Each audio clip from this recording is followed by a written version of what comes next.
Guys, unexpected and surprised visit of ചേച്ചി and family. Very very happy. അടുത്തിരിക്കുമ്പോഴല്ല, അകന്നിരിക്കുമ്പോഴാണ് സ്നേഹം എന്ന് ഇപ്പോഴാണ് മനസ്സിലായത്. ടൈം ഒരിക്കലും പിടിച്ചാൽ കിട്ടില്ല. ഇതാണ് 11 വർഷം മുന്നുള്ള ആഷിക ആൻഡ് ആദിത്യ.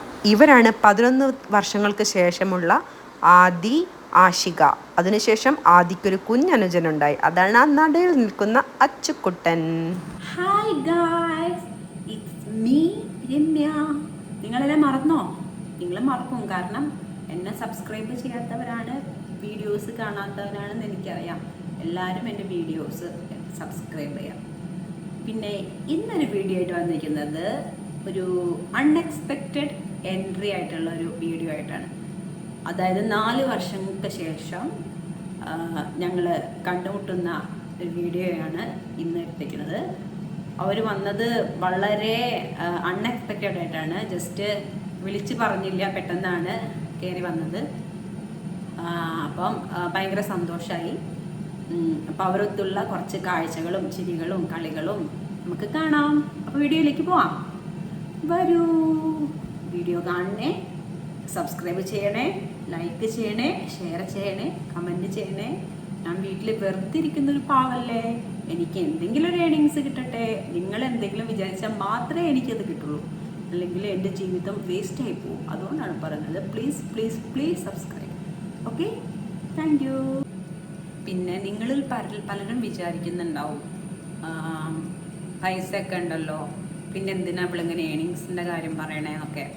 പക്ഷെ നമ്മുടെ കയ്യിൽ എന്തെങ്കിലും ഉണ്ടെങ്കിൽ മാത്രമേ നമുക്കൊരു വിലയുള്ളൂ. അതായത് എപ്പോഴും ചെയ്തു തരാഞ്ഞിട്ടോ, ഭർത്താവ് ചെയ്തു തരാഞ്ഞിട്ടോ, അല്ലെങ്കിൽ വേറെ ആരും ചെയ്തു തരാഞ്ഞിട്ടോ ഒന്നുമല്ല.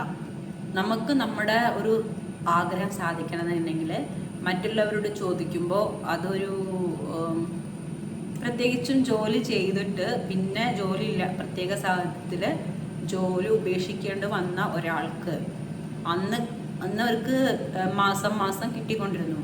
അതിനുശേഷം ഒരു പ്രത്യേക സാഹചര്യത്തിൽ ജോലി ഇല്ലാണ്ടായി.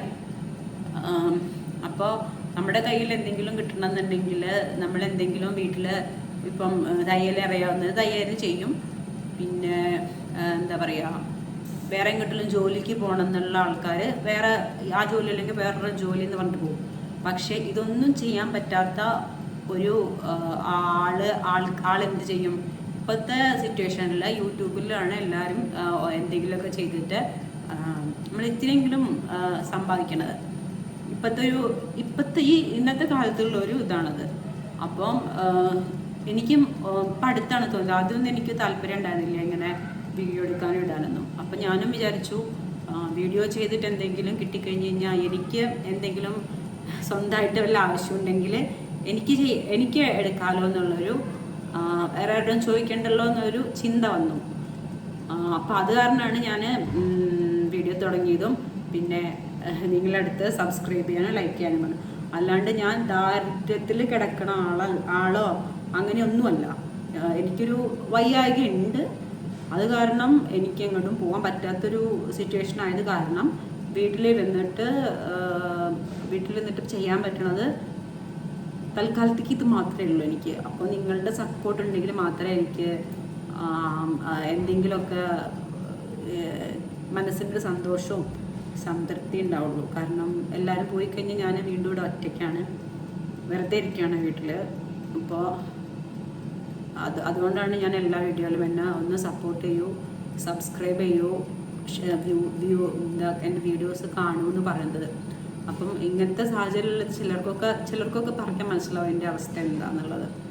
വയ്യാതിരിക്കുന്ന ആളും മുന്നേ വർക്ക് ചെയ്തത് മുന്നേ നല്ല ജോലിയായിട്ട് നടന്നവർക്കൊക്കെ ഇപ്പോഴത്തെ വയ്യാത്തവർക്ക് മനസ്സിലാവും എൻ്റെ സിറ്റുവേഷൻ. അല്ലാണ്ട് ദാരിദ്ര്യം പറഞ്ഞിട്ടോ ഒന്നുമല്ല ഞാൻ സബ്സ്ക്രൈബ് ചെയ്യാനും പറയുന്നത്, എൻ്റെ ഒരു സന്തോഷത്തിന് വേണ്ടി മാത്രം. ഓക്കെ, നിങ്ങൾക്ക് എല്ലാവർക്കും മനസ്സിലാവും ഞാൻ വിചാരിക്കുന്നു. അപ്പോൾ എന്നെ please support me, subscribe me, like me, share, comment. Okay, and bell button. Okay, thank you. ഇവരൊക്കെ ഞാൻ പരിചയപ്പെടുത്തിത്തരാം. ഇത് ധന്യ ചേച്ചിയുടെ കൊച്ച് ആഷിക, ഇത് ധന്യ ചേച്ചിയുടെ അമ്മ, ഇനി കാണുന്നതാണ് ധന്യ ചേച്ചിയുടെ അച്ഛൻ. ഇവരാണ് 4 വർഷത്തിന് ശേഷം ഇവർ ഖത്തറിലാണ്. 4 വർഷത്തിന് ശേഷം വെക്കേഷന് വന്നപ്പോൾ എൻ്റെ വീട്ടിലേക്ക് എന്നെ കാണാൻ വന്നവരാണ് ഇവർ. അവർ അവിടെയാണ്, ധന്യേച്ചൊക്കെ അവിടെയാണ് വർക്ക് ചെയ്യണത്, മോൾ അവിടെയാണ് പഠിക്കണത്. ഇവരവിടെ ഫാമിലി ആയിട്ട് സെറ്റിൽഡ് ആണ്. അപ്പോൾ 4 വർഷമായിട്ട് ഇങ്ങോട്ട് കൊറോണ ഒക്കെ ആയിട്ട് വന്നിരുന്നില്ല. പേര് പറഞ്ഞു കൊടുക്കടാ.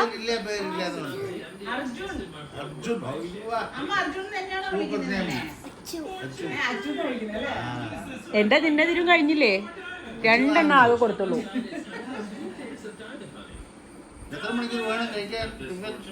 10 മണിക്കൂർ. ഇതൊക്കെ നിങ്ങളുടെ എൻ്റെ യൂട്യൂബ് ചാനലിൽ വരുവേ. അതെൻ്റെ ഒരു ഇതാണ്. നിങ്ങൾക്ക് പ്രശ്നമൊന്നുമില്ലല്ലോ? ഒരു പ്രശ്നമില്ല അല്ലേ? നമുക്ക് ഇതൊക്കെ തന്നെയുള്ള ഒരു എൻ്റർടൈൻമെൻറ്റ് പറയാം. പുറത്തേക്ക് പോകാൻ പറ്റില്ല. അപ്പോൾ ഇങ്ങനെ ആരെങ്കിലും വരുമ്പോൾ അങ്ങനെ എടുക്കുക, അങ്ങനെയൊക്കെ ഓരോരോ ഇത്, അത്രേ ഉള്ളൂ. അച്ചു വന്നേ, ഇത് വീഡിയോ ആണ്. Video hi. ഓ കിട്ടി. അച്ഛനെവിടെ? അച്ഛനെ കാണാനില്ലല്ലോ. അച്ഛാ,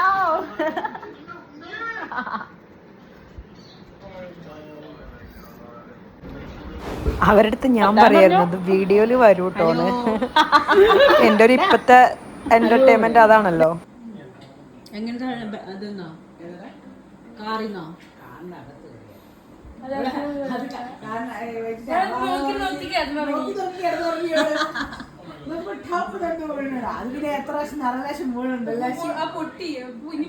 സ്ക്രീന് മാത്രം പൊട്ടാന്നുള്ളൂ. ആശയുടെ കയ്യിലെ ഫോണിന്റെ കാര്യം പറഞ്ഞു വെച്ചിട്ടുണ്ട്. അവന് ഉറങ്ങിയിട്ട് കാറിന് താഴെ വീണ് പൊട്ടിന്ന്. അതിന്റെ സ്ക്രീൻ മാത്രമേ പൊട്ടാനുള്ളൂ എന്ന് പറഞ്ഞത്.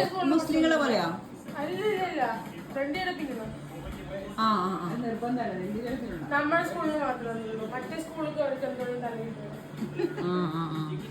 അതൊക്കെ ഭയങ്കര ഇതാണോ, 2 ജനം കെട്ടി വലിയ സമ്മതിക്കില്ല. അപ്പൊ അമ്മയാവും കെട്ടി കൊടുക്കുക അല്ലേ? അല്ലല്ല, ഞാൻ തന്നെയാ. അതെ, ഇത് പറ്റുന്ന എന്തെങ്കിലും ഓൺലൈനിലോ എന്തെങ്കിലും ചെയ്യാൻ നോക്ക്. എന്തായാലും നിനക്ക് ആ ഒരു ബാക്ക്ഗ്രൗണ്ട് ഉണ്ടല്ലോ. ഇതെന്താണെന്നറിയോ, ധന്യേച്ചി എന്നെ മോട്ടിവേറ്റ് ചെയ്യാം. എനിക്ക് ഓൺലൈനായിട്ട് എന്തെങ്കിലും ചെയ്യാം, എനിക്ക് ബാക്ക്ഗ്രൗണ്ട് ഉണ്ടല്ലോ, എനിക്ക് വർക്ക് ചെയ്തിരുന്നതല്ലേ, അങ്ങനെയൊക്കെ പറഞ്ഞ് സംസാരിച്ചുകൊണ്ടിരിക്കുകയായിരുന്നു. എന്നെ മോട്ടിവേറ്റ് ചെയ്ത് പുറത്തേക്ക് കൊണ്ടുവരാനുള്ള ശ്രമം നടത്തുകയാണ് ചേച്ചി. 2-3 വീടിന്റെ വർക്ക് ചെയ്തപ്പോൾ അതിന്റെ ബാക്കി തീർക്കാനായിട്ട് അവളുടെ ചേട്ടൻ കാനഡയിൽ പോയപ്പോൾ അവൾ അത് ഏറ്റെടുത്തു. അവരുടെ വീടിൻ്റെ അടുത്ത് തന്നെയുള്ള വർക്ക് ചെയ്ത് കൊടുക്കണം.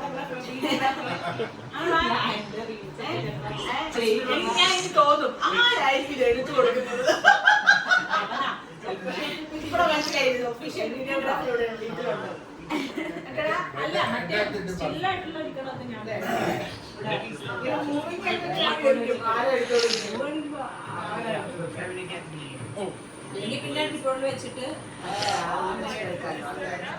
പിന്നെ അപ്പൊ അതും മടിയായി. ഇപ്പൊ എത്ര ദിവസമായിരുന്നറിയോ വീഡിയോ ആയിട്ട്? ഇത് വരും, ഇത് എഡിറ്റ് ചെയ്തിട്ട് എന്നാ സബ്സ്ക്രൈബ് ചെയ്തിട്ടുണ്ട്. എനിക്ക് 90 സബ്സ്ക്രൈബേഴ്സ്. ചിലർക്കൊക്കെ 1 മാസത്തിനകം അതിന്റെ എഡിങ്സ് അത് ചിലപ്പോ ഈ പല വഴിയിൽ ട്രൈ ചെയ്യാം. ചേച്ചിയുടെ എല്ലാവരും എടുക്കടാ. അമ്മമ്മേ എന്റെ പ്രൊഫൈൽ അപ്ഡേറ്റ് ചെയ്ത് എനിക്ക് നമുക്ക് ഓൺലൈനിൽ എവിടെ നിന്ന് വർക്ക് കിട്ടിയെങ്കിലും ചെയ്യാം.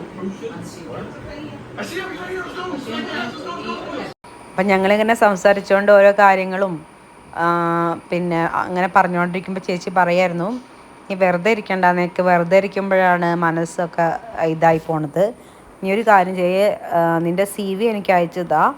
അപ്പം ഈ ചേച്ചി വർക്ക് ചെയ്യണ അതിൽ സിവിൽ വർക്ക്സും ചെയ്യുന്നുണ്ട് അത്രേ. അപ്പോൾ പിന്നെ മാളിൻ്റെ ഒക്കെ വർക്ക് ചെയ്തിട്ടുണ്ട്. അപ്പോൾ അതിലെന്തെങ്കിലും സിവിലായിട്ട് QS ഒക്കെ എടുക്കാനുണ്ടെങ്കിൽ ചെറിയ ഭാഗങ്ങളായിട്ട് സെൻഡ് ചെയ്ത് തരാം. അപ്പോൾ ഓൺലൈൻ ത്രൂ അവർക്ക് സെൻഡ് ചെയ്ത് കൊടുത്തു കഴിഞ്ഞാൽ അതൊരു ജോലി പോലെ ആവുമെന്ന് ചേച്ചി എന്നെ ഇങ്ങനെ പറയായിരുന്നു. അപ്പോൾ ഒരാൾ സപ്പോർട്ട് ചെയ്യാന്നുണ്ടെങ്കിൽ നമുക്ക് ചെയ്യാനുള്ള ഇൻട്രസ്റ്റൊക്കെ വരും. അല്ലെങ്കിൽ ഇങ്ങനെ വെറുതെ വീട്ടിലിരുന്ന് മനസ്സ് മടുപ്പിച്ച് ജീവിതം കഴിക്കും. അങ്ങനെ മനസ്സ് മടിച്ചിട്ട് ജീവിതം കഴിക്കണമല്ലോ എന്ന് വെച്ചിട്ടാണ് ഞാൻ തൽക്കാലം ഒരു യൂട്യൂബ് ചാനൽ തുടങ്ങി അതിൽ ആക്റ്റീവ് ആവാൻ തുടങ്ങിയത്. പക്ഷേ അത് ആക്റ്റീവ് ആക്കണില്ല, നിങ്ങൾ ആക്റ്റീവ് ആവണില്ല. അങ്ങനെ ആവാത്തപ്പോഴും മടുപ്പ് വരികയാണ്. അപ്പം നിങ്ങൾക്ക് എന്നെ ഒന്ന് ആക്റ്റീവ് ആക്കിക്കൂടെ?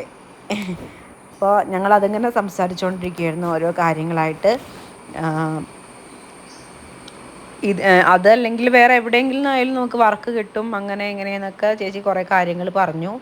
അപ്പോൾ അത് കേട്ടപ്പോൾ നമുക്കൊരു ഇനിയിപ്പോൾ ആ സമയത്തുള്ള മോട്ടിവേഷനാണോ എനിക്ക് മോട്ടിവേഷൻ കിട്ടിയത് ആ സമയം ആ സ്പോട്ടിലേ ആരംഭശൂരിത്തം പറഞ്ഞ പോലെ അത് കഴിഞ്ഞാൽ കഴിഞ്ഞു എന്നുള്ള അങ്ങനത്തെ ഒരു മെൻറ്റാലിറ്റിയാണ് എനിക്ക്. എന്തെങ്കിലും തുടങ്ങുമ്പോഴത്തേനും അത് ചെയ്താൽ ഞാൻ ശരിയാവും, ഇത് ഞാൻ ചെയ്തിരിക്കും അങ്ങനെ. പിന്നെ കുറച്ച് കഴിയുമ്പോഴത്തേനും എന്ന് പറഞ്ഞ് എല്ലാം വിട്ടുപോണൊരു മെൻറ്റാലിറ്റി എനിക്ക്. അതാണ് എൻ്റെ പ്രശ്നം. എൻ്റെ മോൻ്റെ കയ്യിലൊന്ന് വീഡിയോ എടുക്കാനായിട്ട് ഞാൻ മൊബൈൽ കൊടുത്തു. അതാണ് ആ കാണുന്നത്. ഷെയ്ക്കിങ്ങും തല തിരിച്ചതും തല കുത്തനെയും അങ്ങനെയൊക്കെയുള്ള പരിപാടികൾ കാണുന്നത്. അവൻ എന്തൊക്കെയോ കാണിച്ച് എന്തൊക്കെയോ എടുത്തുകൊണ്ടിരിക്കുന്നുണ്ട്. ഞാൻ പറഞ്ഞു മര്യാദയ്ക്കൊന്ന് എടുക്കടാ പറയുമ്പോൾ അവൻ ആ ട്രൈപോഡിൻ്റെ അത് തിരിക്കുക ഒരു കൃന്ന് സൗണ്ട് കേൾക്കുന്നില്ലേ, അത് അവനത് തിരിക്കണതാണ്. അത് തിരിക്കണു, അങ്ങോട്ട് ചെയ്യണു ഇങ്ങോട്ട് ചെയ്യണു, അങ്ങനെ എടുത്തുകൊണ്ടിരിക്കാനാണ്.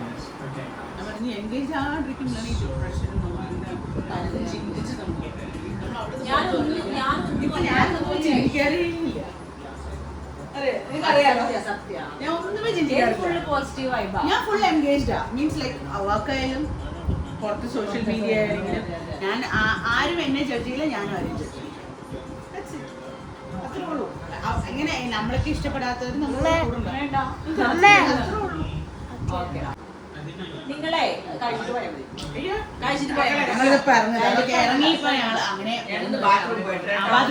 അവരടുത്ത് ഞാൻ കഴിച്ചിട്ട് പോയാൽ മതി, എന്തെങ്കിലും ഓർഡർ ചെയ്യാൻ നമുക്ക് കഴിക്കാമെന്നൊക്കെ പറഞ്ഞു. അപ്പോൾ അവർ പറഞ്ഞു വേണ്ട, അവിടെ എത്തിയിട്ട് വേറെ കാര്യങ്ങളുണ്ട് എന്നൊക്കെ പറഞ്ഞ് അവർ പോവാൻ ഇറങ്ങി. ഞാൻ പോവാണ് ഞാൻ പറഞ്ഞിട്ട് അവർ കേൾക്കണില്ല. അവർ പോവാനായിട്ട് പുറത്തേക്ക് ഇറങ്ങി. ഗായ്സ്, ഇപ്പോൾ ആരെങ്കിലും വന്നു കഴിഞ്ഞാൽ പോണത് എനിക്ക് ഭയങ്കര വിഷമമാണ്. കാരണം രാവിലെ മുതൽ വൈകുന്നേരം വരെ ഒറ്റയ്ക്ക് ഇരിക്കുന്നത്. ആരെങ്കിലും വന്നു കഴിഞ്ഞാൽ എനിക്ക് ഭയങ്കര സന്തോഷമാണ്. അവരുടെ കൂടെ ചിരിച്ച് കളിച്ച് നിൽക്കാനും ഒക്കെ. ഒരു ഫോട്ടോ എടുക്കാൻ വേണ്ടിയിട്ട് എല്ലാവരും ഇങ്ങനെ റെഡിയായി നിൽക്കുകയാണ്. ഫോട്ടോ എടുക്കാൻ വീഡിയോ എടുക്കാമെന്ന് പറഞ്ഞിട്ട് ആദിയുടെയും ആഷികയുടെയും മുഖം കണ്ടോ? അവർക്ക് രണ്ടുപേർക്കും ടീനേജ് ചെയ്ത് കാരണം വീഡിയോ എടുക്കുന്നതിൽ താല്പര്യമില്ല. എന്നിട്ട് അങ്ങോട്ടും ഇങ്ങോട്ടും പോയാലും താല്പര്യമില്ലാതെ നിൽക്കണോന്ന് നിൽക്കുകയാണ്. അപ്പോൾ പറഞ്ഞ് പിന്നെ ധന്യജി മോനോട് ചോദിക്കുന്നുണ്ട്, നീ മെസ്സിയുടെ ഫാനാണോടാ? ഒരു ഫുട്ബോളിന്റെ അങ്ങേ കളിയാണ്. ഫുട്ബോള്. അപ്പം ചേച്ചി ആഷിക അങ്ങനെ തന്നെ ഫുട്ബോളിന്റെ ആളാണ്. അപ്പോൾ എല്ലാവരും ഗ്രൂപ്പായിട്ട് ഫോട്ടോ എടുക്കാണ് ഓർമ്മയ്ക്കായി. വീഡിയോ എടുക്കും.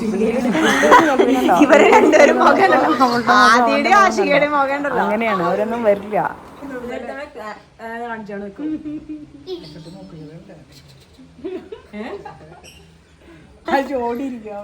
പക്ഷെ വീട്ടിലൊക്കെ ഉള്ള കുട്ടികളില്ല. നിങ്ങളെ എന്റെ ഫ്രണ്ടിന്റെ വീട്ടിലൊക്കെ അല്ലേ,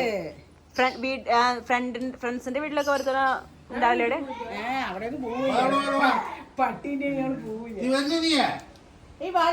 തിരിച്ചുകൊണ്ട് വിടാം. എങ്ങനത്തെ അതെന്നോ കാറിന്നോ?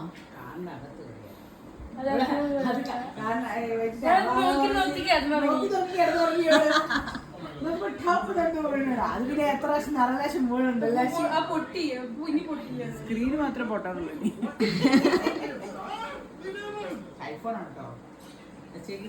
എന്റെ പൊന്നെ എന്താണ് എഴുതുന്നത്?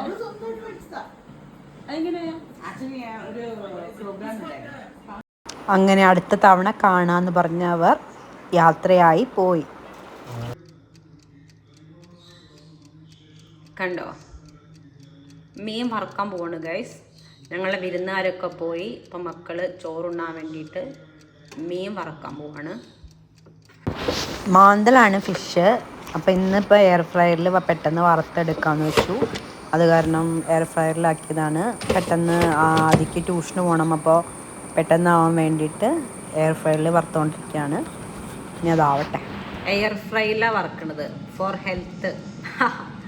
വലിയ ടേസ്റ്റൊന്നും ഉണ്ടാവില്ല എയർ ഫ്രൈയിൽ വറുത്താൽ. ഹെൽത്തിന് നല്ലതാണെന്നേ ഉള്ളൂ.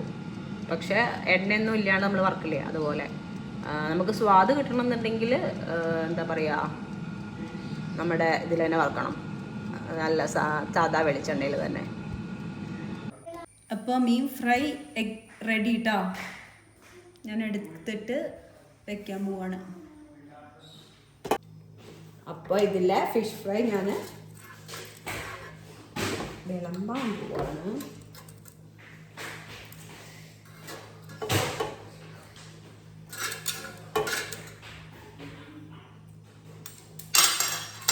മീൻകറി ഉണ്ടായിരുന്നു, 2 പേർക്കും മീൻകറി വേണ്ടാന്ന് പറഞ്ഞു. അത് കാരണം ചോറും ഫിഷ് ഫ്രൈയും മാത്രം.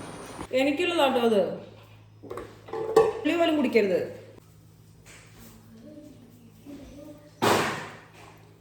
പ്രോൺസ് അച്ചാർ. മീൻകറി ഉണ്ട്, പക്ഷെ അവർക്ക് മീൻകറി വേണ്ടാന്ന് പറഞ്ഞു.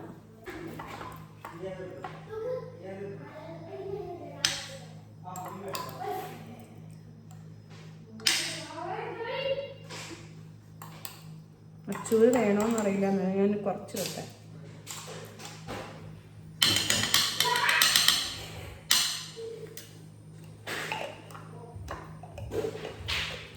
ആദി കം.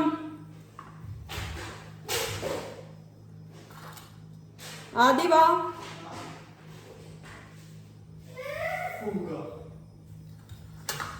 സ്പൂണ് തുടച്ചിട്ട് അവൻ്റെ പെണ്ണേക്കിട്ട് അവന് വേണ്ട. എന്നിട്ട് ഇതും സിംഗിളേക്ക് ഇടും. സിംഗിളേക്ക് അതും കൈയിട്ട് വാച്ചു കൊണ്ടുവയ്ക്കാം. അച്ചു കഴിക്കണില്ല, അത് ആദ്യം കഴിക്കണ്ട, അതുപോലെ കഴിക്കട്ടോ.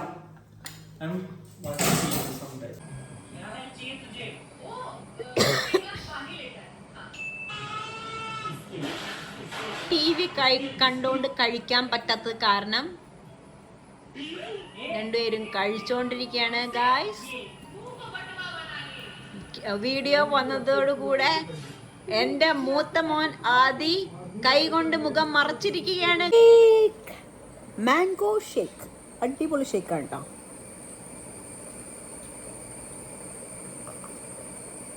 എല്ലാ വീഡിയോയിലും ഞാൻ തുകയാണ്. ഞാൻ എന്താ കണ്ണടച്ച് കുടിക്കണേ, കണ്ണടച്ച് കൂടെ അത് ഓട്ടോമാറ്റിക്കായിട്ട് അങ്ങനെ വന്നു പോകുന്നതാണ്. കണ്ണടച്ച് കുടിക്കണേ കേട്ടോ.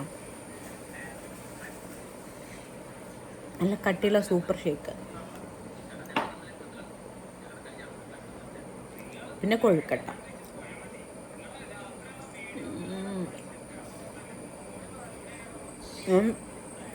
മക്കൾക്ക് വേണ്ടി എപ്പോഴും എണ്ണ പലഹാരം കൊണ്ടുവരാറുണ്ടായിരുന്നു. അപ്പം ഞാൻ പറഞ്ഞു എനിക്കിനി എണ്ണ പലഹാരം വേണ്ട, ഇങ്ങനെ ആവിയിൽ വേവിച്ചില്ലേ അത് മതിന്ന് പറഞ്ഞിട്ടുണ്ടായിരുന്നു. അപ്പോൾ അങ്ങനെ കൊണ്ടുവന്നത് കേട്ടോ.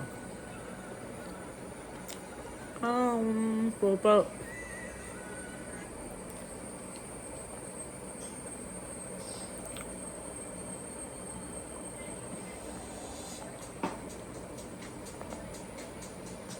ഇന്നത്തെ വീഡിയോ ഞാൻ വൈൻഡപ്പ് ചെയ്യാണ്. എല്ലാവരും വീഡിയോ വാച്ച് ചെയ്യുക. ഞാൻ ഫസ്റ്റ് പറഞ്ഞതൊക്കെ ഓർമ്മയുണ്ടല്ലോ. എല്ലാവരും കാണുക, സബ്സ്ക്രൈബ് ചെയ്യുക, ലൈക്ക് ചെയ്യുക, കമൻറ്റ് ചെയ്യുക, ഷെയർ ചെയ്യുക, എന്നെ സപ്പോർട്ട് ചെയ്യുക. Thank you dears. Bye by.